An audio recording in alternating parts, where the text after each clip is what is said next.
Hi guys, and welcome to this edition of Phyrefli's Video Digest. As always, thank you very much for listening. Now, this week's edition is slightly more conventional than last week's edition, as you've probably already realised. The full interview with Zinto went down very well. In fact, I was quite surprised that Zinto himself posted up on the EA UK BA3 forums, just to say that it's something that he's always enjoyed watching and really enjoy the interview. So, Daniel, if you listen to this or you're watching this video, thank you very much for that. It's greatly appreciated.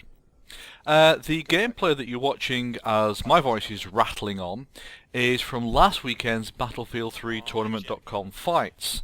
Now every week, well most weekends we do 6 rounds. This was round 3 on North Shore Canals.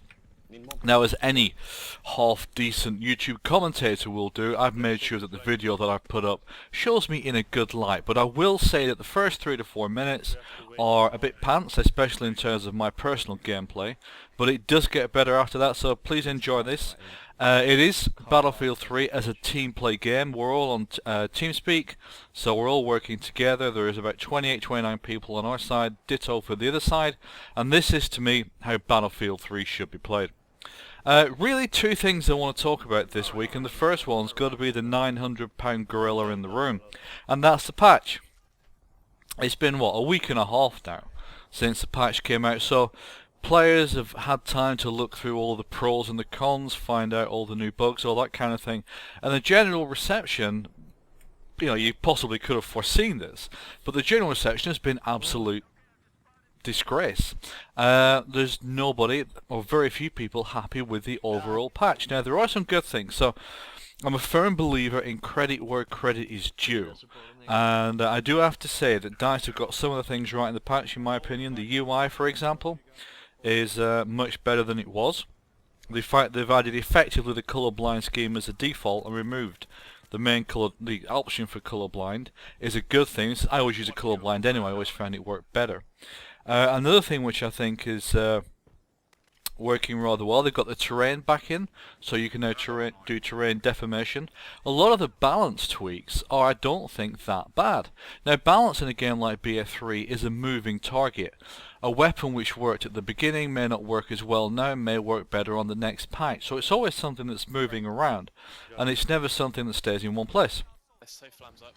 And I think the ultimate aim of any game designer has to be to make sure that there is the opportunity to use as wide an array of weapons as possible, rather than just having 1 or 2 weapons which everyone uses. And if you've got 100 weapons in a game, it's very difficult to do that. So if there's only 20 or 30 of those used on a regular basis by a regular number of players, then that's not a bad thing. Plus, of course, you've got different weapons for different scenarios. You may use one thing on Caspian Border, but a different weapon for the same class on, say, Grand Bazaar. So it's a very, very complex issue with the balance, and I think, and to a large degree, they've got it right in terms of balance. But when you're doing a patch should really introduce 3 things. One is it should fix existing bugs, which is obviously what we want. Second, it should do any balance tweaks. And 3, it should bring in new features. What it shouldn't do is number 4, which is introduce new bugs, and that is something which unfortunately DICE has done. Now, this brings me nicely around to how the whole patch itself has been worked out. There's a lot of things with the patch that are very negative, and the community's come back and said, no, this is pants. Suppression is probably about the biggest one. Now, the first time I played with the new patch, I spent probably 2 hours with it that evening, and I felt like I was playing a different game. I couldn't hit crap. I'm normally not a bad shot, especially given, you know, in fact I'm 40 years old, and when you get to my age you tend to rely more on guile and experience than twitch shooting. But it genuinely felt like a completely different game, and not in a positive way. However, what I have found is that squad cover, as a squad perk, is something that will fix that. And once you, now the first squad perk that I choose used to be ammo.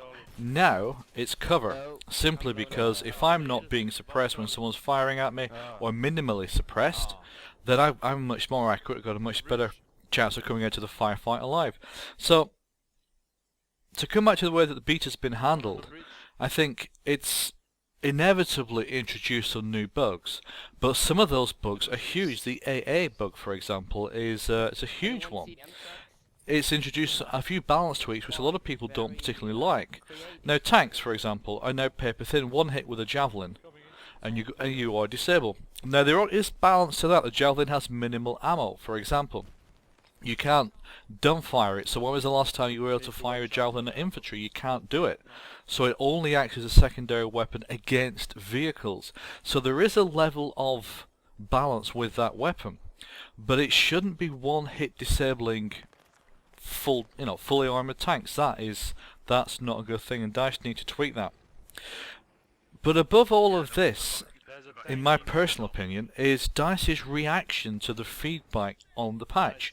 I think overall most players will probably agree that if they could, they'd roll back the patch. One, for the suppression, but two, because of the bugs that it's brought in.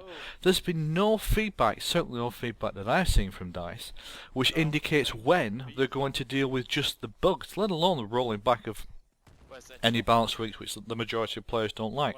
But when are they going to come back, and when are they going to deal with the bugs? Surely by now we should have had some kind of missive from DICE which states, yep, we're aware of these bugs, we're working on them, we aim to get a hot patch out in 2 weeks. Okay, fine. And that comes back to communication, which I've covered a bazillion times in the digest, which is if DICE communicate with your customers, we need and we want to know what's going on. Don't use the mushroom method, feed them shit and keep them in the dark. If you're watching the video now, you can see that guy that's stuck into the roof of that canister, that box there. So that's the feedback, and that's the bugs that require fixing on the patch. And this again brings you back to something that I mentioned before, which is if you're going to bring out such a humongous patch, which inevitably is going to bring out bugs, large and small, surely it makes sense to either one, have much smaller patches and bring them out like Team Fortress 2 on a weekly or monthly basis, but secondly, provide beta patches for players to test. You've got 60,000 players testing a patch. I'll guarantee that those players will find far more bugs than 200 beta testers at EA Romania.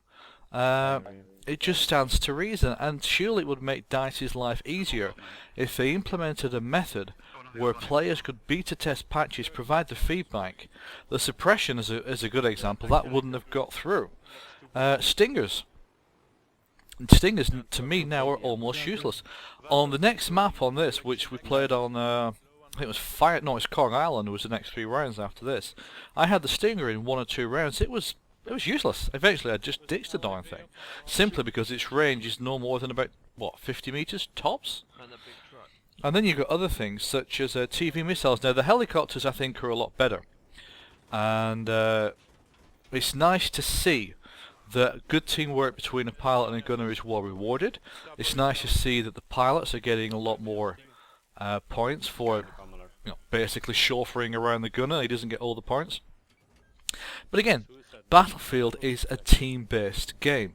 It's a game that if you're in a tank, for example, and you've got a machine gunner on there, you really want some feedback between those two, so that you've enemy to the left, enemy to the right, tank coming in from the front. And when you're doing something like that, you require those tools to be able to, for those two players to be able to communicate together. Which again, you've got a team-based game, you've got a game that requires teamwork to win, you've got a game that a lot of the balance within the game is based around teamwork. Now given all of those things, why on earth would you remove the teamwork options such as Squad VoIP? And I know I bring this up probably every single digest. Why would you remove things such as Squad VoIP or in-game VoIP when teamwork is required to win the game properly and to balance the game properly? It just seems wrong. But anyway, those are my opinions on the patch. Again, I do think DICE need to bring in smaller patches, bring in players to beta test the patch, and bring in the option for players to be able to do that, and the mechanics for people and players to be able to do that. That would make, I think, DICE's life a lot better. It would up the communication quality with us, the community, and it would mean we're not waiting possibly 3 more months for another patch. When if you've got a jet with anti-aircraft missiles, you ain't bringing down another jet, my friend. Okay, so that's the patch. The second thing I wanted to go through was inspired, if that's the right word, by a couple of incidents that I've seen on servers during this week. Now, in many ways I suspect I'm probably a little blessed. Excuse me. I don't tend to see the really idiotic players. The ones who shout noob every time that they're killed, or camper, or various F words, N words, or whatever other words you want to come up with. Generally I don't see them. Maybe it's the service that I'm on. Maybe I'm just lucky. Hey, I don't know. Honestly, don't care as long as it carries on. But this week I ran into two of them. Now the first one was somebody who was accusing me of hacking. Unfortunately I didn't screenshot the accusation, but I screenshotted a bunch of stuff afterwards. Now this guy claimed that he was working for DICE, that my moves were something which was too fast and you couldn't do it, and blah blah blah. Fine, you know, as far as I could tell he was even a server admin, but sometimes you just run into people like that. The second incident, and this is what really brought me into what I want to talk about next, was a player who was actually haranguing a guy called Deluxe, and I'll put his name, I'll put his Deluxe's link in the description to his battle log, and you can see the kind of player that he is. He uses the shotgun a lot, fine. He uses several of the weapons. He uses what's legally available. He does a good job of it. He's a fairly good player, you know, fair enough. He's off having enjoyed his game, he's not causing people problems, and yet somebody then starts to have a go at him because he started using the M26 dart. And this player actually, and this is what got me, he tabbed out of the game. He went and looked at Deluxe's battle log stats and then came back in the game, and that's during a game. The other thing is that he was actually a teammate. So he's having a go at Deluxe for using the M26 dart when A, he's a teammate, and B, he's actually tabbed out to look at his battle log stats. How stupid and lame can you get? And this reminded me of a forum post which I saw on Battlelog, and it's one of the few truly excellent posts I've seen on Battlelog, where one of the poster, the OP, basically what he said is, look, I've played competitively at many levels. This is the OP, not myself. I've played competitively at many levels. Excuse me again. And I always used to say to myself, I'm not going to use all the lame weapons, I'm not going to use all the overpowered things, I'm not going to use all of these so-called, you know, the weapons that all the noobs use because they're so easy to kill. And he said, but what was happening was I was at a competitive level where you've got competitive players using these weapons, and of course what happens? I lose, because I'm not using the full variety and the fully effective weapons. So basically what he said is, he ranted and raved, and eventually he had a long talk with some of his friends and decided to start using these weapons. And of course what happened when he started using the weapons? He started to win. He stopped ranting and raving and he started to enjoy it because he was winning. And it's a really, really good point. There are weapons that some people call newbies. The M320 is a good example of that. But they are valid, legal weapons. And what your, as a player, definition of honour, in inverted commas, is different to what the other guys is. And all that you're doing by not using the most effective weapons for a given situation is handing an advantage to the other player and then complaining when he uses it. I'll put the link up to that full post because I think it's something that deserves a very, very good read. I'll put it up in the video description. Have a read of that and please give me your feedback on that. It's a cracking post. Well, that's it for this week. Relatively short for me, I think, only about 13-14 minutes long. Please give me your feedback on this digest and what you think of the patch and what you think of that post on Battlelog. As always, if you've enjoyed this video, please do give it a like. If you really enjoyed the video, please subscribe to my channel, and as I always mention, I check out every single subscriber, and if you've got quality content on your YouTube channel, doesn't need to be purely Battlefield, can be many different games, then I'll sub you back. Once again, thanks a lot for listening, thanks a lot for watching the gameplay, I hope you enjoyed that. Enjoy your gaming, and take care.